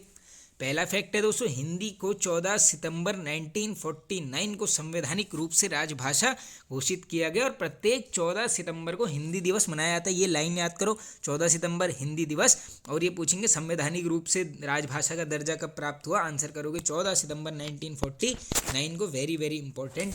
नेक्स्ट फैक्ट और भी ज़्यादा इंपॉर्टेंट है, मैकाले के काल से स्वतंत्रता तक अंग्रेजी राजभाषा थी। ये याद कर लो, लॉर्ड मैकाले वाले काल को। और जबकि अकबर के समय फारसी राजभाषा थी। हाँ बिल्कुल सही है, ये मुगल दरबार की भाषा भी यहाँ पर फारसी ही थी, उर्दू मत करना उस केस में, ये भी। और दिल्ली दरबार पूछेंगे, इसकी भी यहाँ पर फारसी थी भाषा। आगे चलते हैं। संविधान सभा में हिंदी को राजभाषा बनाने का प्रस्ताव गोपाल स्वामी अयंगर ने रखा था। वेरी वेरी इंपॉर्टेंट, प्रथम पूछ लेंगे। संविधान सभा में हिंदी को राजभाषा बनाने का प्रस्ताव ये रखा था गोपाल स्वामी अयंगर जी द्वारा। ये नाम आपने समझ गया होगा कि ये क्वेश्चन बनता है ये वाला। आगे चलते हैं। संविधान के अनुच्छेद 343 के तहत संघ की राजभाषा हिंदी व लिपि देवनागरी है। ये क्वेश्चन इंपॉर्टेंट है, इसको याद कर लो, डायरेक्टली पूछ लेंगे किस में बोला है। ये हो जाएगा आपका आर्टिकल 343 और इसके बाद क्रम में है 344 आर्टिकल, इसमें है राजभाषा आयोग व संसद की समिति का उल्लेख है। ये दोनों फैक्ट इंपॉर्टेंट है, अनुच्छेद 343 और 44 इंपॉर्टेंट है। आगे चलते हैं नेक्स्ट। प्रथम राजभाषा आयोग का गठन के आदेश जून 1955 में पारित हुए। अब देखो दोस्तों कैसे कैसे क्वेश्चन बनते। देखो, प्रथम राजभाषा आयोग का अध्यक्ष पूछेंगे आप। हाँ, ये आ गया नेक्स्ट फैक्ट, बाल गंगाधर खरे थे। ये बीजी खरे, डायरेक्टली आप सभी को पता होगा, ये नाम पूछा जाता है। प्रथम राजभाषा आयोग के अध्यक्ष बीजी खरे। और ये बैठक देख लो 15 जुलाई 1955 को हुई है। और संसदीय राजभाषा समिति गोविंद बल्लभ पंत के नेतृत्व में 1957 में गठित हुई। इंपॉर्टेंट क्वेश्चन है। और 1957 देख के क्या याद आ रहा है, भारत रत्न मिला है किसको, गोविंद बल्लभ पंत जी को। ये फैक्ट आपका जी के कवर हो गई है। आगे चलते हैं नेक्स्ट। अब आ गया दोस्तों आर्टिकल 346। ये क्या बोलता है, देखो आर्टिकल 346 के तहत राज्यों के बीच या संघ व राज्यों के बीच शासकीय प्रयोजनों के लिए प्रयुक्त भाषा वही होगी जो संघ की होगी, यानी हिंदी की बात चल रही है।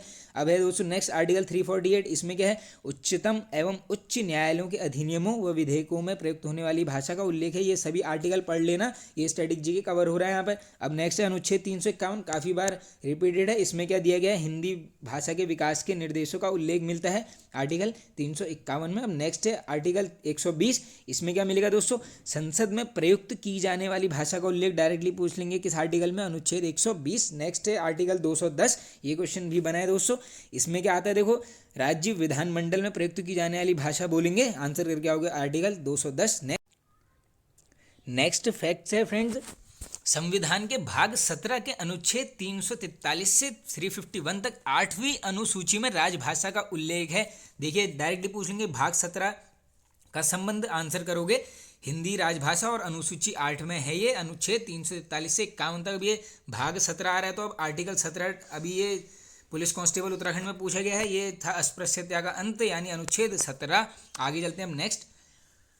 नेशनल बुक ट्रस्ट की स्थापना 1957 में हुई, जो है दिल्ली में। ये क्वेश्चन ऑलरेडी बना हुआ है, डायरेक्टली पूछ लेंगे नेशनल बुक ट्रस्ट की स्थापना कब हुई, 1957, कहाँ पर, दिल्ली में। आगे चलते हैं।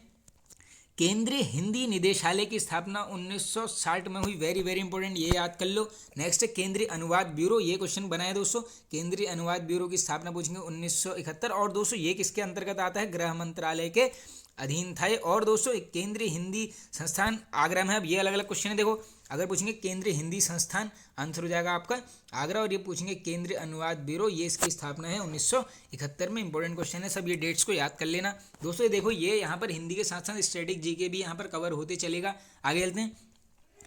संविधान के 8वीं सूची में 22 भाषाओं का उल्लेख है। ये डायरेक्टली आंकड़ा पूछते हैं कितनी भाषाएं हैं यहाँ पर 8वीं अनुसूची में, ये हैं 22। अब इसमें देखो दोस्तों डायरेक्टली आप सभी को पता होगा हिंदी, और साथ ही में स्टैटिक जीके में क्वेश्चंस बनते हैं कि भैया ये बताओ कि 8वीं अनुसूची में कौन सी भाषा जोड़ी गई, 9वीं अनुसूची में कौन सी भाषा जोड़ी गई, किस संविधान संशोधन द्वारा जोड़ी गई। तो ये सब यहीं पर हम कवर कर लेंगे। अब देख लेते हैं दोस्तों, देखो 22 भाषाओं का उल्लेख है, ये यहाँ पर दी गई हैं। आप इन सभी को पढ़ लेना, स्क्रीनशॉट ले लेना, मैं यहीं पर इसको पॉज कर ले रहा हूँ। अब आगे चलते हैं दोस्तों। देखो नेक्स्ट है 21वां संविधान संशोधन कब होता है, 1967 में। इसमें क्या है, देखो दोस्तों 8वीं अनुसूची सब में कॉमन मिलेगा, क्योंकि 8वीं अनुसूची में ही 22 भाषाओं का उल्लेख है। अब देखो डायरेक्टली क्वेश्चन क्या बनता है, 21वें संविधान संशोधन 1967 के तहत किस भाषा को जोड़ा गया, रटो सिंधी भाषा। उसके बाद 71वां संविधान संशोधन 1992, वेरी वेरी इंपॉर्टेंट। इसमें दोस्तों यहाँ पर 3 भाषाएं जोड़ी गई थी, 3 याद करो कौन कौन सी, कोंकणी, मणिपुरी और नेपाली, ये तीनों यहाँ पर 71th कॉन्स्टिट्यूशनल अमेंडमेंट 1992 के तहत जोड़ी गई हैं। आगे चलते हैं हम नेक्स्ट। अब है दोस्तों 92वां संविधान संशोधन 2003। अब इसके तहत देखो कौन कौन सी जोड़ी गई हैं, बोडो, डोगरी, मैथिली, संताली, ये सब जोड़ी गई हैं 8वीं अनुसूची के तहत। कितनी जोड़ी गई हैं, 4। कब, 92वें संविधान संशोधन 2003। नेक्स्ट है दोस्तों 97वें संशोधन में उड़िया भाषा का नाम परिवर्तन करके ओडिया कर दिया, ये इंपॉर्टेंट है। ऐसे देंगे उड़िया भाषा का नाम परिवर्तन करके ओडिया, कौन से संविधान संशोधन के तहत, क्या आंसर करोगे, 97वां संविधान संशोधन। नेक्स्ट टॉपिक है फ्रेंड्स विश्व हिंदी सम्मेलन, जो कि यहाँ पर अभी तक का सबसे इंपॉर्टेंट टॉपिक है। इससे क्वेश्चंस बनते हैं। देखिए सबसे पहला पॉइंट है विश्व हिंदी सम्मेलन का उद्देश्य ये है दोस्तों यूएनओ में भाषाओं में हिंदी को स्थान दिलाना। आप डायरेक्टली देखिए थोड़ा सा स्टैटिक जीके को यहाँ पर कवर कर लेते हैं। यूएनओ की 5 भाषाएं हैं, सभी को पता होगा, डायरेक्टली आंकड़ा पूछते हैं 5 कौन कौन सी हैं। इसकी ट्रिक काफ़ी पहले चैनल पर अपलोड कर दी थी। ये ऐसे याद करो, एफ रेस, ये एफ रेस जो फॉर्मूला रेस होती हैं सभी को पता होगा, बस ये याद कर लो। एफ रेस, ये एफ क्या है, फ्रेंच भाषा, रशियन, अरेबिक, चाइनीज़ और इंग्लिश। अब देखिए इन 5 में से भी दोस्तों 2 ही मुख्य भाषाएं हैं जो वहाँ पर यूज़ में आती हैं। डायरेक्टली क्वेश्चन बनता है 5 में से कितनी हैं, 2। कौन कौन सी हैं, एक है आपकी इंग्लिश और दूसरी आपकी फ्रेंच। ये दोनों आप याद कर लो, यानी ई और एफ जो है यहाँ पर मुख्य इनकी भाषाएं हैं। अब चलते हैं आगे नेक्स्ट फैक्ट की तरफ। पहला विश्व हिंदी सम्मेलन 10 से 14 जनवरी 1975 को नागपुर में हुआ, वेरी वेरी इंपॉर्टेंट। देखिए पूरी डेट याद कर लेना, 10 से 14 जनवरी 1975। कहाँ पर, नागपुर। अध्यक्ष पूछेंगे, आंसर करके आओगे यहाँ पर बीडी जत्थी जी। कौन थे यहाँ पर अध्यक्ष इसके, बीडी जत्थी, ये नाम याद कर लो, ये पूछा जाता है। आगे चलते हैं हम नेक्स्ट। दूसरा विश्व हिंदी सम्मेलन अगस्त 1976 को पोर्ट लुइस मॉरिशस में हुआ, वेरी वेरी इंपॉर्टेंट। देखिए पहला याद कर लो, अलग अलग क्रम से 76 अगले ही साल होता है। कहाँ पर, पोर्ट लुइस मॉरिशस में। और इसके जो अध्यक्ष थे दोस्तों वहाँ के निवर्तमान राष्ट्रपति शिव सागर राम गुलाम जी थे। बस ये 2 इनसे अध्यक्ष स्टार्टिंग के 2 के पूछे जाते हैं, इनको आप याद कर लेना। आगे चलते हैं। तीसरा विश्व हिंदी सम्मेलन, ये कब होता है दोस्तों, 1983। यहीं पर आप स्क्रीनशॉट ले लेना, मैं ऊपर को नहीं बढ़ाऊंगा इसको। और ये कहाँ पर होगा दोस्तों, ये होता है नई दिल्ली में। नेक्स्ट है दोस्तों देखो, 6वां है लंदन में, 7वां है सुरीनाम में, 8वां विश्व हिंदी सम्मेलन न्यूयॉर्क में हुआ। क्रम से इन तीनों को याद कर लो। फिर है 9वां विश्व हिंदी सम्मेलन, ये होता है जोहानिसबर्ग में। ये दोस्तों डायरेक्टली क्वेश्चन बनते हैं, देखो ये डायरेक्टली पूछ लेंगे आपसे कि 9वां कहाँ हुआ था, ये हुआ है जोहानिसबर्ग में। नेक्स्ट है दोस्तों 10वां विश्व हिंदी सम्मेलन, ये हुआ है 2015 में भोपाल में। ये वाला क्वेश्चन पूछा गया है, इसको रिपीटेड हो सकता है। आगे चलते हैं। 11वां विश्व हिंदी सम्मेलन 2018 में मॉरिशस की राजधानी पोर्ट लुइस में हुआ। दूसरा भी यहीं पर होता है और 11वां होता है कब, 2018 में। नेक्स्ट अब चलते हैं आगे। अब देखिए दोस्तों, अब ये यहाँ से आएंगे दोस्तों हमारे MCQs, लेकिन दोस्तों यहाँ पर थोड़ा सा जो है हिंदी सम्मेलन के 1 से 2 पॉइंट्स छूट गए हैं। अब मैं आपको बता देता हूँ। देखो 11वां हो गया है पोर्ट लुइस में। अब जो 12वां विश्व हिंदी सम्मेलन होता है, देखो अब यहाँ पर लिख लेना आप एक्स्ट्रा फैक्ट्स में, 2021 में होता है। कहाँ पर होता है दोस्तों, मध्य प्रदेश में होता है। 12वां विश्व हिंदी सम्मेलन मध्य प्रदेश के देवास में ये किया जाता है। और दोस्तों देखो, अब देखो करंट में एक क्वेश्चन डायरेक्टली बन रहा है कि 2024 में होगा कौन सा, 13वां विश्व हिंदी सम्मेलन। और ये कहाँ पर होगा दोस्तों, फिजी में होगा। ये जगह याद कर लो, डायरेक्टली पूछ लेंगे 13वां विश्व हिंदी सम्मेलन कहाँ होगा, फिजी में। कब होगा, 2024 में। तो ये देखो दोस्तों, विश्व हिंदी सम्मेलन से कोई भी क्वेश्चन आएगा तो यहीं पर से आने वाला है। आई होप आपने सभी देख लिया होगा। थोड़ा छोटा भी कर लेता हूँ, इसको ले लो स्क्रीनशॉट। अब फ्रेंड देखिए थ्योरी पार्ट यहाँ पर पूरा हमने कर लिया है कवर। अब चलेंगे, जितना भी हमने पढ़ा है उसको कर लेंगे फटाफट से रिवाइज, ताकि फिर आपको इस टॉपिक को पढ़ने की जरूरत ही ना पड़े और क्वेश्चन। चलिए फ्रेंड्स स्टार्ट कर लेते हैं। फर्स्ट क्वेश्चन है आज का, पाली किस धर्म की भाषा है। तो इसका आंसर आई होप आप सभी को पता होगा दोस्तों, ऑप्शन नंबर ए करेक्ट, बौद्ध धर्म की भोजपुरी बोली की उत्पत्ति हुई है। अब देखिए दोस्तों, ये स्टार्टिंग में ही क्वेश्चंस जब अभी डिटेल में पढ़ा है, सब डिस्कस किया है, तो आपका कुछ भी यहाँ पर गलत नहीं होने चाहिए। MCQs में जो भी होगा वो पॉज करके आप देख लेना। देखो इसका करेक्ट आंसर हो जाएगा ऑप्शन नंबर सी, यानी मागधी अपभ्रंश से। आगे चलते हैं नेक्स्ट। निम्नलिखित में से एक पश्चिमी हिंदी वर्ग की बोली नहीं है। अब देखिए दोस्तों, स्टार्टिंग में ही मैंने आपको बता दिया था ऐसे ही क्वेश्चन बनेंगे कि कौन सी एक नहीं है। तो देखिए इनमें ऑप्शन के हिसाब से देखो, पश्चिमी हिंदी में खड़ी बोली आएगी, ब्रजभाषा आएगी, कन्नौजी आएगी, छत्तीसगढ़ी ये नहीं आएगी। अब ये किसके अंतर्गत आएगी इसको आगे ही देखेंगे। अब हम वो मैंने टेबल दिया था उसमें आए हो, आपने पढ़ लिया होगा। आगे चलते हैं। पश्चिमी हिंदी की कितनी बोलियां हैं, ये क्वेश्चन मैंने ऊपर ही करा दिया है आपको डिटेल में। इसकी हैं 5 इंपॉर्टेंट है, बनता है क्वेश्चन। आगे चलते हैं हम नेक्स्ट। फ्रेंड जिस भी क्वेश्चन में इंपॉर्टेंट मार्क हो जाएगा बस उसको याद 2-3 बार कर लेना। आगे चलते हैं अब, मैथिली बोली के लोकप्रिय कवि हैं। अब देखिए दोस्तों, मैथिली बोली के निम्न में से होंगे, हम ये तुलसीदास जी तो करोगे नहीं, ब्रज भाषा में चले जाओगे, यानी ये हो जाएंगे आपके Vidyapati ji, option number D correct. आगे चलते हैं, अंगिका किस राज्य की बोली है? वेरी वेरी इंपॉर्टेंट दोस्तों, ऐसे क्वेश्चंस बनते हैं, देखते हो अब आप हिंदी में यही क्वेश्चन पूछे जाएंगे। ये अंगिका हो जाएगी आपकी बिहार राज्य में बोली जाती है ये। आगे चलते हैं, हिंदी किस परिवार की भाषा है? तो ये है दोस्तों, सभी को पता होगा, भारोपीय परिवार की भाषा है। आगे चलते हैं, निम्नलिखित में से कौन सी पश्चिमी हिंदी की बोली नहीं है? अब देखो दोस्तों, डायरेक्टली रिलेट कर लोगे, देखो ब्रज भाषा है, बांगरू, कन्नौजी, ये सब में डोगरी, ये महाराष्ट्र इस आसपास बोलेंगे, यानी ऑप्शन नंबर बी करेक्ट। आगे चलते हैं, पश्चिमी हिंदी में कौन बोली है? अब इसमें से बताना है दोस्तों, पश्चिमी हिंदी की मुख्य बोली कौन सी है? तो ये होगी आपकी कन्नौजी, यानी ऑप्शन नंबर बी करेक्ट। आगे चलते हैं, आधुनिक भारतीय भाषाओं का विकास किससे हुआ है? तो इसका करेक्ट आंसर हो जाएगा दोस्तों अपभ्रंश से। आगे चलते हैं, इनमें से अपभ्रंश भाषा का काल कौन सा है? अब ऊपर ही डिस्कस कर लिया था। देखो दोस्तों, मैंने आपसे पहले ही बोला था, ये काल पूछते हैं डायरेक्टली, अपभ्रंश वाला तो काफ़ी रिपीटेड रहता है। इसका काल है यहाँ पर 500 से 1000 ईस्वी तक, इंपॉर्टेंट है, इसको याद कर लेना। आगे चलते हैं हम नेक्स्ट, ब्रज भाषा का क्षेत्र नहीं है। अब देखो दोस्तों, डायरेक्टली ऑप्शन से जाओगे, ब्रज भाषा मैंने आपको आगे बताया था कि उत्तर प्रदेश के आसपास के एरिया देख लेना आप। देखो इसका मतलब आगरा क्षेत्र होगा, मथुरा क्षेत्र भी होगा, धौलपुर भी होगा, ये नहीं होगा Surguja, option number C correct. आगे चलते हैं हम नेक्स्ट, ब्रज भाषा है तो फ्रेंड्स ब्रज भाषा है, सबसे आसान क्वेश्चन है, सभी को पता होगा दोस्तों, ये है पश्चिमी हिंदी की भाषा। आगे चलते हैं, हिंदी भाषा के उद्भव और विकास का सही क्रम चुनिए। अब ये भी क्वेश्चन दोस्तों ऊपर आया हुआ है, देखो सही क्रम मैंने आपसे बोला था कि संस्कृत आगे लगा देंगे या पाली प्राकृत कुछ भी जोड़ देंगे। अब आइए देख लेते हैं इसका क्रम।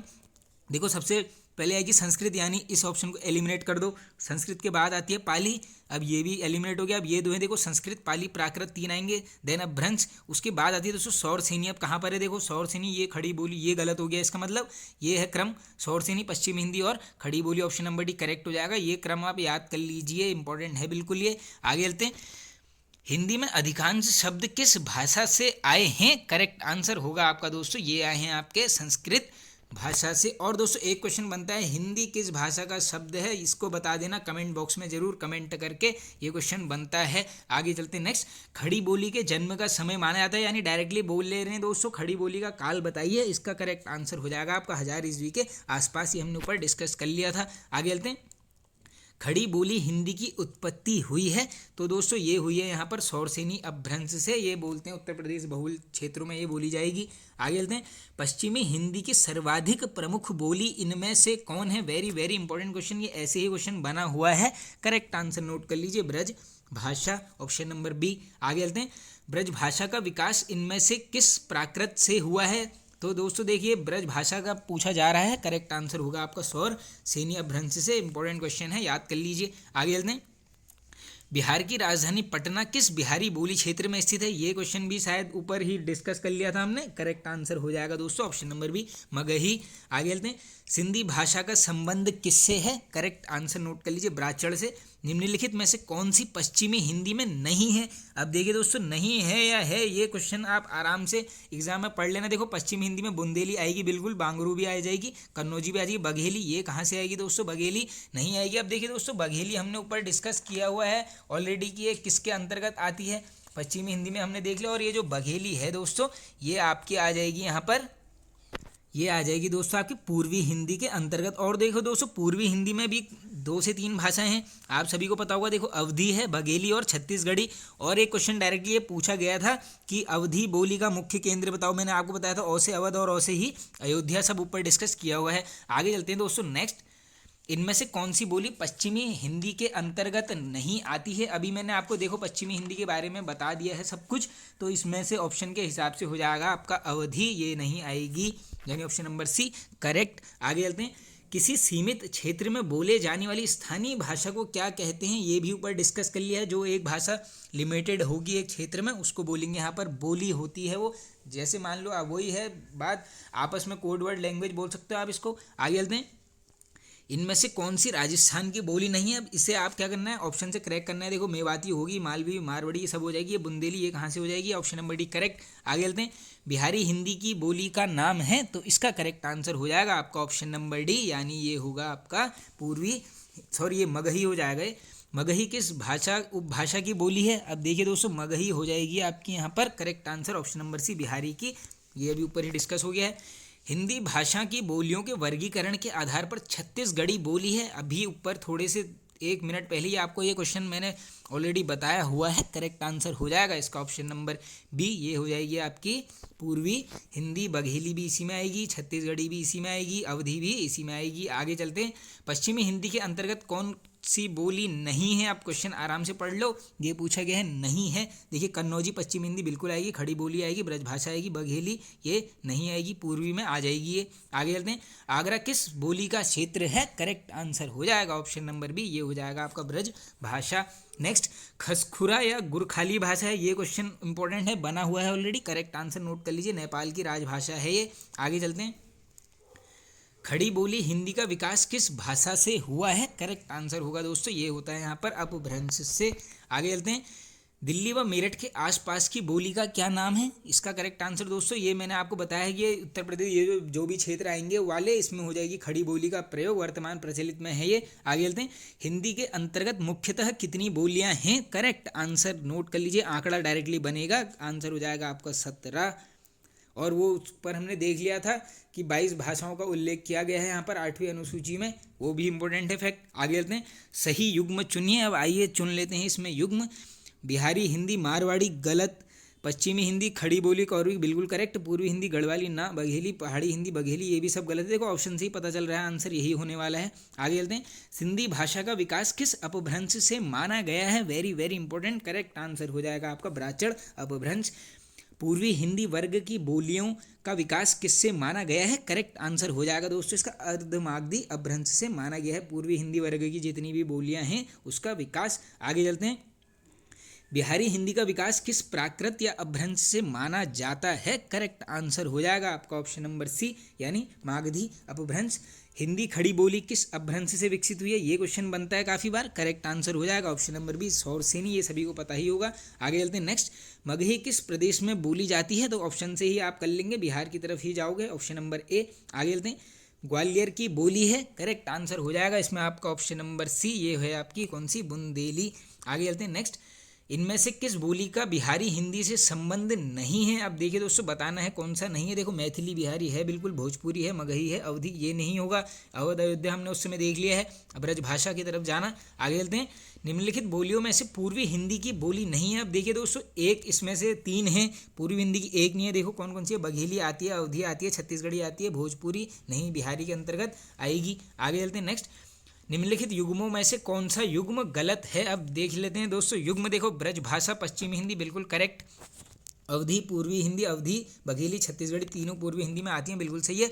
खड़ी बोली पश्चिमी हिंदी बिल्कुल करेक्ट है। भोजपुरी पूर्वी हिंदी नहीं है दोस्तों, अभी कितनी बार बता दिया, ये हो जाएगा आपका गलत। आगे चलते हैं। नेक्स्ट, निम्नलिखित आधुनिक भाषाओं में से किसका संबंध अपभ्रंश की पैसाची बोली से है? इंपॉर्टेंट क्वेश्चन है। करेक्ट आंसर हो जाएगा पौ से पैसाची और पौ से पंजाब, यानी ऑप्शन नंबर डी बिल्कुल करेक्ट। देखिए दोस्तों, इस सीरीज़ को बस आप सपोर्ट कर देना। मैं आप सभी को विश्वास दिलाता हूं कि आपका एग्ज़ाम है पटवारी लेखपाल का 8 तारीख को। इससे पहले मैं पूरा हिंदी का सिलेबस कंप्लीट कर दूंगा, चाहे मुझे डेली 203 टॉपिक एक ही वीडियो में कवर करने पड़े, मैं आपके लिए लाऊंगा। बस आप मुझे दोस्तों सपोर्ट करो, मैं एग्ज़ाम से पहले आपका हिंदी का सिलेबस ऐसे ही टॉपिक वाइज कंप्लीट करा दूंगा। और दोस्तों जैसे ये MCQs मिल रहे हैं, आप सभी को पता होगा उत्तराखंड की भी हमारी सीरीज़ डेली चलती है, उसमें daily topic wise MCQ series में हम एक टॉपिक ले रहे हैं। जैसे मान लीजिए एक टॉपिक है ग्लेशियर, तो इससे दोस्तों जितने भी ग्लेशियर्स हैं उनको हम ऐसे ही 4 ऑप्शन वाले MCQ के हिसाब से कवर कर रहे हैं दोस्तों। उस वीडियो में भी लगभग सिलेबस हमारा कंप्लीट होने वाला है, 6 से 7 टॉपिक्स और बचे हैं, बस वो भी सारा आपकी उत्तराखंड कंप्लीट हो जाएगी। तो उन वीडियो को जरूर देख लेना, प्लेलिस्ट में जाकर टॉपिक वाइज MCQ नाम से है। और जिसको ट्रिक से पढ़ना होगा दोस्तों, वो 40 वीडियोज़ हैं ऑलरेडी, उत्तराखंड जी के ट्रिक्स नाम से प्लेलिस्ट बनी हुई है, वो आप उसको भी देख लेना। चलिए चलते हैं आगे। कन्नौजी हिंदी की किस उपभाषा की एक बोली है? ये क्वेश्चन भी रिपीटेड है, करेक्ट आंसर हो जाएगा आपका ऑप्शन नंबर सी, पश्चिमी हिंदी। आगे चलते हैं। नेक्स्ट, झांसी जालौन हमीरपुर में कौन सी बोली प्रचलित है? करेक्ट आंसर हो जाएगा दोस्तों, ऑप्शन से ही जाना दोस्तों, जगहों के नाम के हिसाब से बुंदेली बिल्कुल करेक्ट है। आगे चलते हैं। उकार बहुला बोली मानी जाती है, अब ये क्वेश्चन इंपॉर्टेंट है, बन भी सकता है, करेक्ट आंसर हो जाएगा आपका ऑप्शन नंबर सी, अवधि। आगे चलते हैं। कौरवी भाषा का उदय किससे हुआ है? वेरी वेरी इंपॉर्टेंट, ऊपर भी डिस्कस किया है, कौरवी मान लो सीधे पश्चिमी हिंदी। आगे चलते हैं। कौरवी किस बोली को कहते हैं? करेक्ट आंसर हो जाएगा आपका यहाँ पर ऑप्शन नंबर डी, खड़ी बोली को कौरवी बोलते हैं। आगे चलते हैं, इनमें से पश्चिमी हिंदी की बोली कौन सी नहीं है? अब देखिए आराम से पढ़िए, ये पूछा गया है नहीं है। अब देख लेते हैं, देखो बुंदेली है, बिल्कुल कन्नौजी है, बघेली कहाँ से होगा? ब्रजभाषा है, यानी ऑप्शन नंबर सी करेक्ट। आगे चलते हैं नेक्स्ट, यह बोली पूर्वी हिंदी वर्ग की बोली नहीं है। अब दोस्तों इसमें से एक जो है यहाँ पर पूर्वी हिंदी की बोली नहीं है। अब देख लेते हैं कौन सी है इसमें से। देखिए छत्तीसगढ़ी, पूर्वी, बघेली, अवधी ये सब हैं, बुंदेली नहीं है पूर्वी हिंदी की, पश्चिमी में आ जाएगी। आगे चलते हैं, ध्रुपद गायन का संबंध किस भाषा से? वेरी वेरी इंपॉर्टेंट क्वेश्चन, ये डायरेक्टली बन जाता है। करेक्ट आंसर हो जाएगा आपका ब्रजभाषा, यानी ऑप्शन नंबर डी। आगे चलते हैं नेक्स्ट, खड़ी बोली व ब्रजभाषा किस उपभाषा के अंतर्गत आती हैं? काफ़ी बार ये क्वेश्चन शायद रिपीट हो गया है। करेक्ट आंसर हो जाएगा पश्चिमी हिंदी। आगे चलते हैं, रामपुर, मुरादाबाद, बिजनौर, मेरठ, देहरादून मैदानी भाग जो हैं, सहारनपुर में कौन सी बोली बोलेंगे? करेक्ट आंसर हमेशा जाओगे सीधे खड़ी बोली की तरफ। उत्तर प्रदेश के आसपास की जब भी क्वेश्चन आएगा दोस्तों सीधे चले जाना खड़ी बोली की तरफ। आगे चलते हैं, पूर्वी हिंदी की बोलियों का विकास हुआ है। अब ये भी इंपॉर्टेंट क्वेश्चन है, रिपीटेड है। करेक्ट आंसर होगा यहाँ पर ऑप्शन नंबर सी, अर्धमागधी अपभ्रंश से। आगे चलते हैं, निम्न में से कौन सी बोली उत्तर प्रदेश की नहीं है? अब देखिए दोस्तों अभी तक डिस्कस कर रहे हैं उत्तर प्रदेश की कौन सी, आप करेंगे नहीं। देखो अवधी बिल्कुल, ब्रज है, भोजपुरी है, बघेली ये नहीं होगी यहाँ पर। आगे चलते हैं नेक्स्ट, निम्नलिखित में से आर्य भाषा परिवार की भाषा नहीं है। अब इसमें से कौन सी नहीं है? देखो दोस्तों ऑप्शन से ही कर लोगे, हिंदी, प्राकृत, संस्कृत सब कुछ है, लैटिन भाषा ये नहीं है। आगे चलते हैं, भाषा के अभिव्यक्ति के कौन कौन से रूप हैं? वेरी वेरी इंपॉर्टेंट क्वेश्चन, ऐसे ही मिलेगा, ये हो जाएगा आपका ऑप्शन नंबर बी करेक्ट, मौखिक और लिखित। आगे चलते हैं दोस्तों नेक्स्ट, मानक हिंदी किस बोली से विकसित हुई है? ये क्वेश्चन भी रिपीटेड है काफ़ी बार, इसको 2-3 बार मार्क भी कर देता हूँ, इंपॉर्टेंट है ये। Correct answer option number D, खड़ी बोली। खड़ी बोली हिंदी का अन्य सही नाम है, अब बताना है अन्य नाम, तो ये होगा आपका इस ऑप्शन के हिसाब से कौरवी, यानी ऑप्शन नंबर ए। कन्नौजी बोली किस जनपद में बोली जाती है? तो फ्रेंड्स ये बोली जाएगी आपकी हरदोई जनपद, ये ऑप्शन नंबर भी करेक्ट हो जाएगा। आगे चलते हैं, खड़ी बोली के लिए सुनीति कुमार चटर्जी ने किस शब्द का प्रयोग किया है? वेरी वेरी इंपॉर्टेंट क्वेश्चन बन सकता है डायरेक्टली। करेक्ट आंसर नोट कर लीजिए, जनपदीय हिंदुस्तानी, डायरेक्टली पूछ लेंगे नाम सुनीति कुमार चटर्जी द्वारा। आगे चलते हैं नेक्स्ट, अधोलिखित में से एक भोजपुरी क्षेत्र नहीं है। अब इसमें बताना है हमने कौन सा क्षेत्र नहीं है। देखो बलिया पड़ जाएगा, ये नहीं पड़ेगा, सीधे ऑप्शन से पता चला, देवरिया, मिर्जापुर सब है। आगे चलते हैं, फैजाबाद जनपद में बोली जाने वाली बोली है, ये क्वेश्चन भी ऑलरेडी बना हुआ है प्रीवियस ईयर्स में। करेक्ट आंसर होगा आपका ऑप्शन नंबर बी, यानी अवधी। आगे चलते हैं नेक्स्ट, निम्नलिखित में से किस बोली में उत्तम पुरुष बहुवचन हम का प्रयोग उत्तम पुरुष एक वचन मैं के अर्थ में किया जाता है? ये बोलेंगे आपका अवधि में, यानी ऑप्शन नंबर ए करेक्ट। गैल, भैल आदि किस बोली की तरह की क्रियाएं हैं? तो इसका करेक्ट आंसर हो जाएगा आपका ऑप्शन नंबर डी, यानी भोजपुरी भूतकालिक, इंपॉर्टेंट है, बन सकता है। आगे चलते हैं, निम्नलिखित में से कौन सी बोली मध्य पहाड़ी हिंदी उपभाषा के अंतर्गत आती है? रिपीटेड क्वेश्चन है, ऑलरेडी पूछा गया है। करेक्ट आंसर हो जाएगा आपका यहाँ पर ऑप्शन नंबर डी, गढ़वाली। आगे चलते हैं, मेवाती किस उपभाषा वर्ग की बोली? अब देखो दोस्तों ऑप्शन से ही डायरेक्टली चले जाओगे आप आंसर की तरफ, यानी राजस्थानी, हिंदी, मेवाती, मेवाड़, ये जब भी पूछेंगे सीधे जाना राजस्थान। आगे चलते हैं, बांगरू किस उपभाषा वर्ग की बोली है? ये बांगरू वाला क्वेश्चन ऑलरेडी बना हुआ है। करेक्ट आंसर नोट कर लीजिए, ऑप्शन नंबर डी, पश्चिमी हिंदी। आगे चलते हैं, हरियाणवी या बांगरू बोली किस अपभ्रंश से विकसित हुई है? करेक्ट आंसर हो जाएगा पश्चिमोत्तरी शोरसिनी अपभ्रंश। अब देखिए दोस्तों सारे एमसीक्यूज आ रहे हैं दोस्तों, अगर ये वीडियो जिसने भी बिना स्किप करे आराम से देख लिया, अगर एग्जाम में क्वेश्चन आएगा दोस्तों इस वीडियो से आने वाला है। अगर आप सपोर्ट करेंगे दोस्तों, जो नेक्स्ट पार्ट्स आएंगे ऐसे ही डिस्कस करेंगे। पहले मान लीजिए पर्यायवाची शब्द है, वो सभी पर्यायवाची शब्द को हम व्याख्या के साथ डिस्कस करेंगे, उसके बाद ऐसे ही उसमें 100 से 200 एमसीक्यूज लाएंगे ताकि आपका कवर हो जाए। दोस्तों देखो 1-2 मार्क्स से ही सिलेक्शन होता है, तो सारा सिलेबस कंप्लीट करना ही पड़ेगा। आगे चलते हैं, अब हिंदी की कितनी उपभाषाएं हैं? ये क्वेश्चन ऊपर डिस्कस कर लिया है। करेक्ट आंसर नोट कर लीजिए, ऑप्शन नंबर बी, यानी ये है 5। पंवारी निम्न में से किस बोली से संबंधित है? इंपॉर्टेंट क्वेश्चन है, बन सकता है। Correct answer Bundeli. आगे चलते हैं, कौन सी बोली पश्चिमी हिंदी उपभाषा में सम्मिलित नहीं है? अब देखिए दोस्तों पश्चिमी एक है, यहाँ पर 3 है पश्चिमी, एक मिल जाएगी आपको पूर्वी की। देख लेते हैं कौन सी, देखो ब्रज पश्चिमी, खड़ी बोली, बांगरू सब, ये बघेली, छत्तीसगढ़ी, ये सब किसकी हैं? पूर्वी हिंदी। आगे चलते हैं, निम्नलिखित में से किस बोली में न का प्रयोग नहीं होता है? अब ये ऐसे क्वेश्चन बनने लग गए हैं दोस्तों, इंपॉर्टेंट है। करेक्ट आंसर नोट कर लीजिए, अवधि में। आगे चलते हैं, छत्तीसगढ़ी बोली हिंदी के किस उपभाषा वर्ग के अंतर्गत आती है? करेक्ट आंसर हो जाएगा आपका डी यानी पूर्वी हिंदी, छत्तीसगढ़ी, बघेली, ये सब आएंगी पूर्वी हिंदी में। आगे चलते हैं, बघेली हिंदी के किस उपभाषा वर्ग की बोली है, अभी डिस्कस कर लिया, करेक्ट आंसर पूर्वी हिंदी। आगे चलते हैं, अवधी किस उपभाषा वर्ग की बोली है, करेक्ट आंसर हो जाएगा आपका ऑप्शन नंबर ए यानी ये है पूर्वी हिंदी।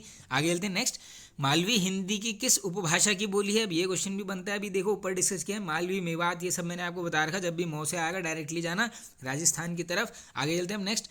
अब देखिए दोस्तों, यहाँ से जो क्वेश्चंस आएंगे थोड़ा सा देवनागरी लिपि से संबंधित आ जाएंगे जितने भी क्वेश्चन बनते हैं, और थोड़ा सा जो संविधान के उस समय हमने आर्टिकल्स देखे थे उनसे रिलेटेड इसको रिविजन कर लेते हैं। आइए इस क्रम में पहला क्वेश्चन है दोस्तों, संविधान के अनुच्छेद 351 में किस विषय का वर्णन है, करेक्ट आंसर होगा आपका हिंदी भाषा के विकास के निर्देश दिए गए हैं। आगे चलते हैं, संविधान के किस अनुच्छेद में वर्णित है कि संघ का यह कर्तव्य होगा कि वह हिंदी भाषा का प्रसार बढ़ाए, very very important article, correct answer हो जाएगा 351 ऑप्शन नंबर ए।